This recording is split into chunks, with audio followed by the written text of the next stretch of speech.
राहुल अपने अटल इरादों के साथ आगे निकल चुका था। वो जानता था नरकदूत तक पहुंचने के लिए उसे पहले यादव को ढूंढना होगा और बिना शक्तियों के यादव से मिलना मौत को गले लगाने जैसा था। पर राहुल ने उसका भी उपाय खोज लिया था।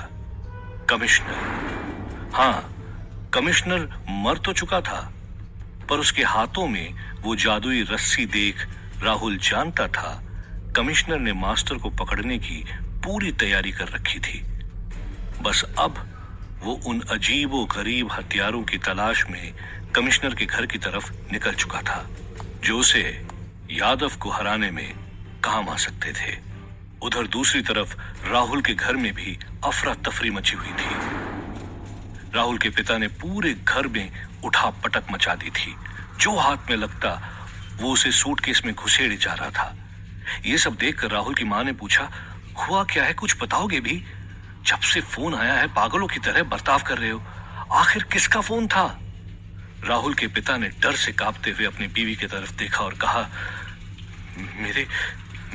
मेरे खबरी का फोन था।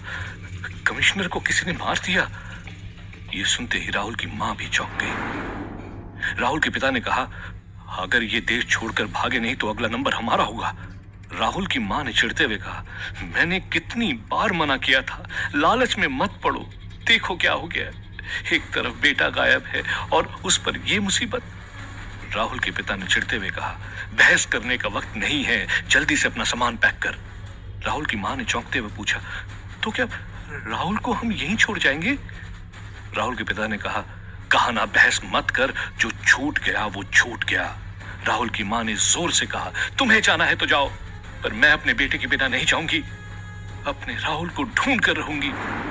एक तरफ राहुल मुंबई पहुंच चुका था, वहीं उसकी मां को बस इतना पता चलता है कि राहुल आखिरी बार पुणे के येड़वाड़ा जेल में दिखाई दिया था। वक्त ना गवाते हुए राहुल की मां पुणे के लिए निकल चुकी थी।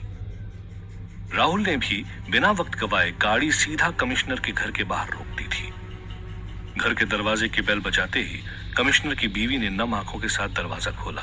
राहुल समझ गया था कि कमिश्नर की मौत की खबर घर तक पहुंच चुकी है। कमिश्नर की बीवी ने नम आंखों से पूछा, जी कहिए। राहुल ने यादव का आईडी कार्ड निकाला और दिखाते हुए कहा, मैं कमिश्नर साहब के अंडर काम करता था, उनकी मौत के सिलसिले में घर की तलाशी करनी थी। कमिश्नर की बीवी कुछ कह पाती उसके पहले ही राहुल ने अंदर घुसते हुए कहा, मैं जानता हूं इस वक्त आप सदमे में हैं, पर हमारे लिए कमिश्नर के कातिल को ढूंढना और उन्हें इंसाफ दिलाना जरूरी है। क्या आप नहीं चाहती कि आपके पति के कातिल को कड़ी से कड़ी सजा मिले? कमिश्नर की बीवी ने हिम्मत बांधते हुए कहा, आपको जहां और जो ढूंढना है ढूंढिए, बस इनके कातिल को मत छोड़िएगा। राहुल ने बिना वक्त गवाए घर की तलाशी लेना शुरू कर दिया। उधर अजंता में महेंद्र गुप्ता के घर की पूरी तलाशी के बाद भी सीबीआई चीफ नायडू के हाथ कोई नई जानकारी नहीं लगी थी, इसलिए उसने वापस पुणे जाने का फैसला किया। पुलिस जीप में बैठते ही नायडू का फोन बजने लगा।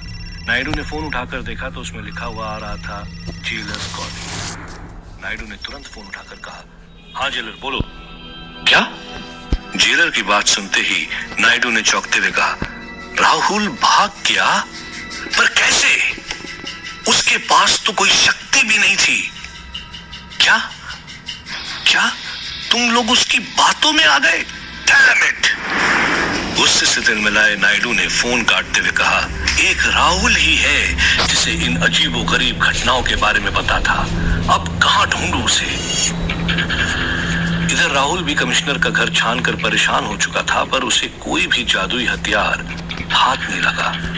हार कर राहुल घर से निकलने ही वाला था, तब उसने पलटकर कमिश्नर की बीवी से पूछा, क्या इस घर में ऐसी कोई जगह है जहां कमिश्नर साहब अपनी खुफिया जानकारी छुपाते थे? ये सुनते ही कमिश्नर की बीवी थोड़ी घबराई।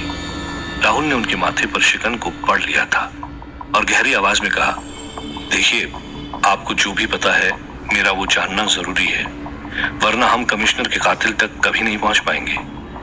कमिश्नर की बीवी सोच में पड़ गई और फिर उसने दीवार पर टंगी टीवी की तरफ उंगली उठाई। राहुल उत्सुकता से उस टीवी के पास गया। टीवी को दीवार से उतारकर नीचे रखते ही राहुल चौंक गया, क्योंकि वहां एक खुफिया लॉकर बना था। वो लॉकर 4 नंबर के कॉम्बिनेशन से ही खुल सकता था। राहुल जानता था उसके पास वक्त कम है, इसलिए अपनी ताकत लगा के राहुल ने लॉकर खोलने की कोशिश की।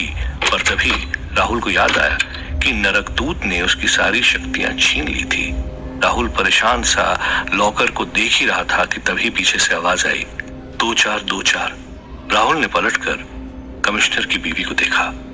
कमिश्नर की बीवी ने धीरे से कहा, 24 यानी 24 उनका फेवरेट नंबर था। राहुल ने जैसे ही वो नंबर डाला, लॉकर खुल गया और उसमें रखी चीज चमकने लगी थी। राहुल ने देखा लॉकर में एक माउथ ऑर्गन, चाबुक और एक बोतल में पानी रखा था। काफी वक्त के बाद राहुल के चेहरे पर मुस्कान थी। आखिर उसे यादव से निपटने का हथियार जो मिल गया था। अब बस राहुल को पुणे जाकर यादव को चुनौती देनी थी। पुणे से काफी दूर अजंता की ऊंची चट्टानों के बीच बैठा मास्टर बस आयशा को घूरे जा रहा था। वो जानता था राहुल आयशा पर आंख बंद करके भरोसा करता है और अब आयशा ही थी जो राहुल को मास्टर का काम करने के लिए मना सकती थी। आयशा अपने बालों को बांधते हुए मास्टर के पास आकर धीरे से बोली, मैं तैयार हूं। मास्टर ने खुशी से कहा, तो जाओ, जाकर ले आओ राहुल को मेरे पास। पर याद रखना, मुझसे होशियारी करके सिर्फ दर्द ही हासिल होगा, पता है ना? आयशा ने सिर हिलाते हुए कहा, जानती हूं। ये कहते ही आयशा पलटकर जाने लगी, पर तभी आयशा ने अपना रास्ता बदल दिया और वो चट्टान के सिरे जाकर खड़ी हो गई, जहां से जमीन कोसों दूर नीचे थी। मास्टर ने हैरान होकर पूछा, क्या कर रही है तू? आयशा ने पलटकर चिल्लाते हुए कहा, तुझे क्या लगता है मैं अपने प्यार, अपने राहुल को दोबारा धोखा दूंगी? मैं जानती हूं कि मैं राहुल की कमजोरी हूं। मेरे लिए राहुल कुछ भी करने को तैयार हो जाएगा, पर आज मैं राहुल को उसकी इस कमजोरी से दूर कर दूंगी। वो कभी तेरे वश में नहीं आ पाएगा। मास्टर भी जानता था आयशा उसके लिए राहुल को मजबूर करने का सबसे बड़ा हथियार था। मास्टर आयशा को पकड़ने के लिए उसकी तरफ बढ़ा। आयशा की आंखों से आंसू टप टप बह रहे थे और फिर उसने आखिरी बार अपनी जबान पे नाम लिया, Rahul, Rahul, I love you. ये कहते ही आयशा ने चोटी से छलांग लगा दी। मास्टर की भी गुस्से से चीख निकल गई, नहीं, ये क्या किया तूने पागल औरत? प्यार के लिए अपनी जान दे दी, मूर्ख कहेंगी। मास्टर भले ही आयशा को मूर्ख समझ रहा था, पर प्यार की दीवानगी ऐसी ही होती है। अपनों को बचाने के लिए अपनी जिंदगी की परवाह नहीं होती।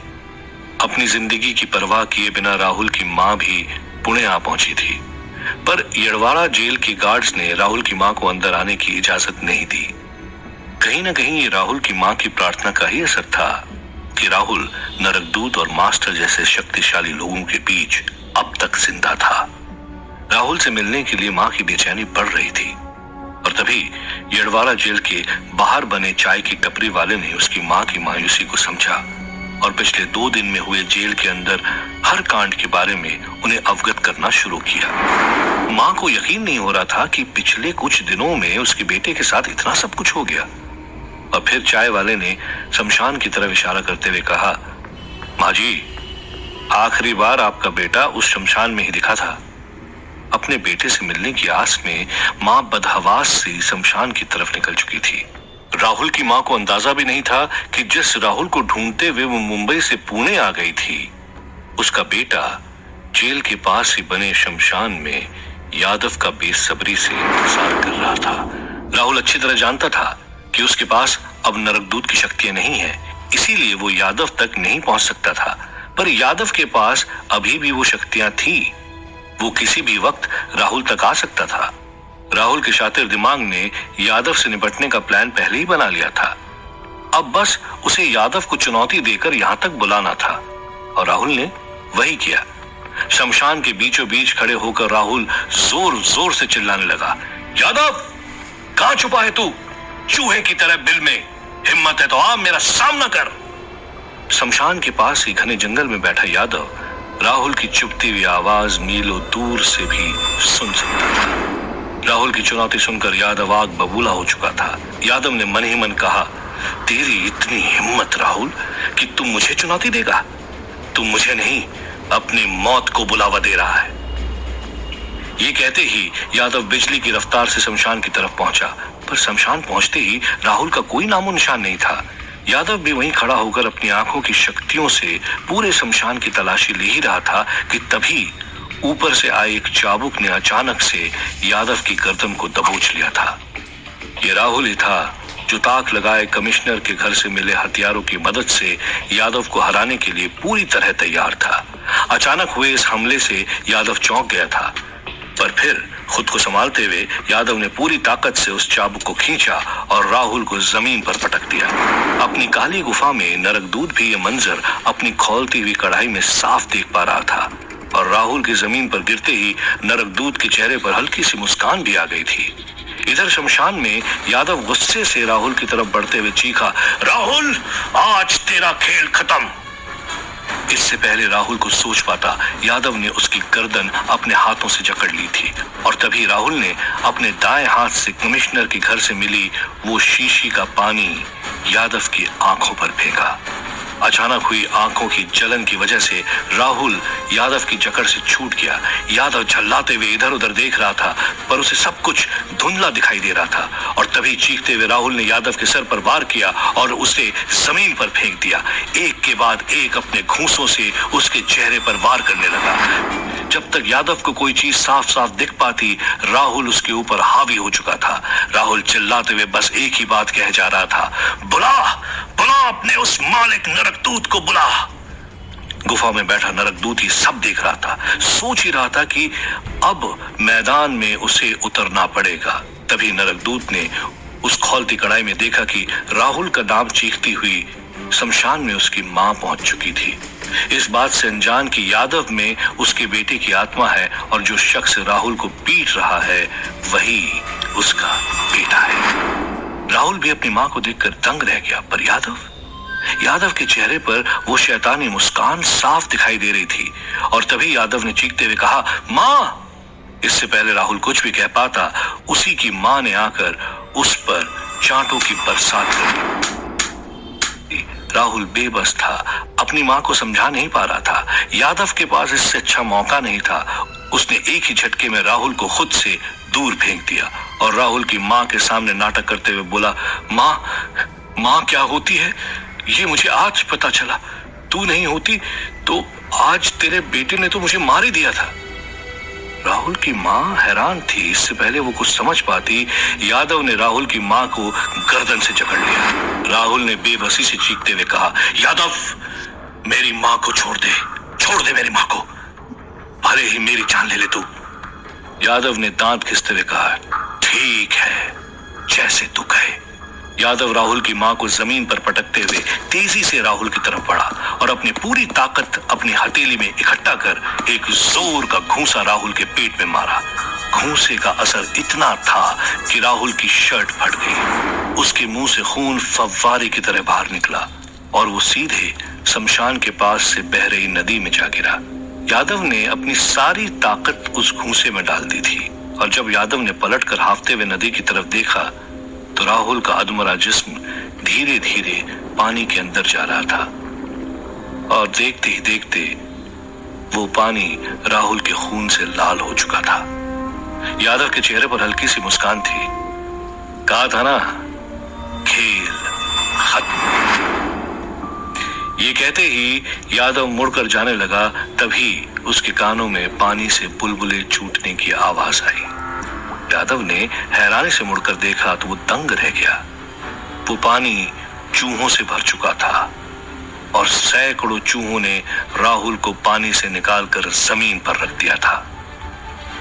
गुफा में बैठा नरकदूत अब अपनी खौलती कढ़ाई में कुछ देख नहीं पा रहा था, पर यादव जो अपने सामने ये सब होता देख रहा था, उसे अपनी आंखों पर यकीन नहीं हो रहा था।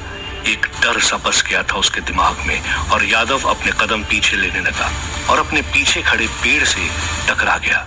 पर अगले ही पल जो हुआ उसने यादव के रोंगटे खड़े कर दिए। वो पेड़ देखते ही देखते एक विशाल काल सर्प में बदल गया था, जिसने यादव को जकड़ लिया था।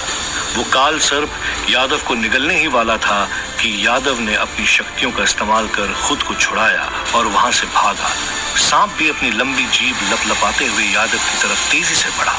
खुद को बचाने के लिए यादव ने उसी पानी में छलांग लगा दी और यही यादव की सबसे बड़ी गलती थी, क्योंकि पानी में छलांग लगाते ही यादव के आसपास का पानी बर्फ में तब्दील होने लगा।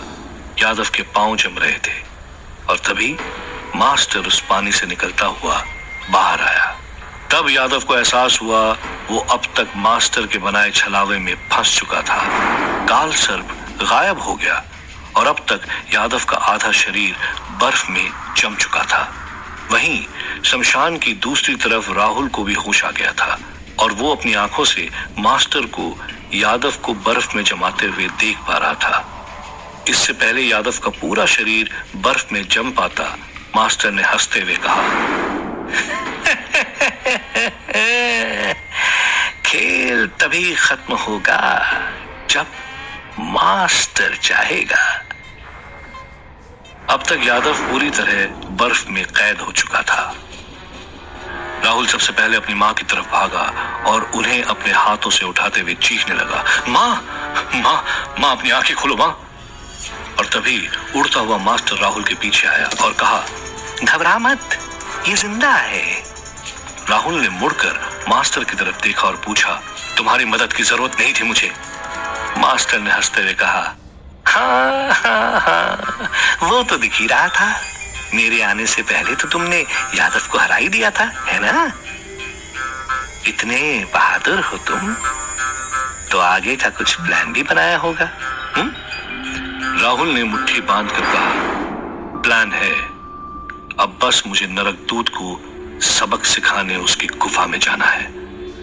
मास्टर ने हंसते हुए कहा, तो ठीक है, जब हम दोनों का एक ही मकसद है तो मिला ले हाथ। मास्टर ने राहुल की तरफ हाथ बढ़ाया, पर अचानक से आए मास्टर के अंदर इस बदलाव को राहुल समझ नहीं पा रहा था। राहुल ने मास्टर का हाथ झटकते हुए कहा, मैं मूर्ख नहीं हूं जो उस शख्स पर भरोसा करे जिसने अपने ही परिवार का खून कर दिया हो। मास्टर को राहुल की बात सुई की तरह चुभी। फिर भी बिना कोई प्रतिक्रिया दिए मास्टर ने गहरी आवाज में कहा, बहुत कुछ पता करके आए हो जनता से। बहुत अच्छे। राहुल ने भी निडरता से कहा, हाँ, बहुत कुछ, पर अब तक ये समझ नहीं पाया कि तुम नरकदूत से क्या चाहते हो।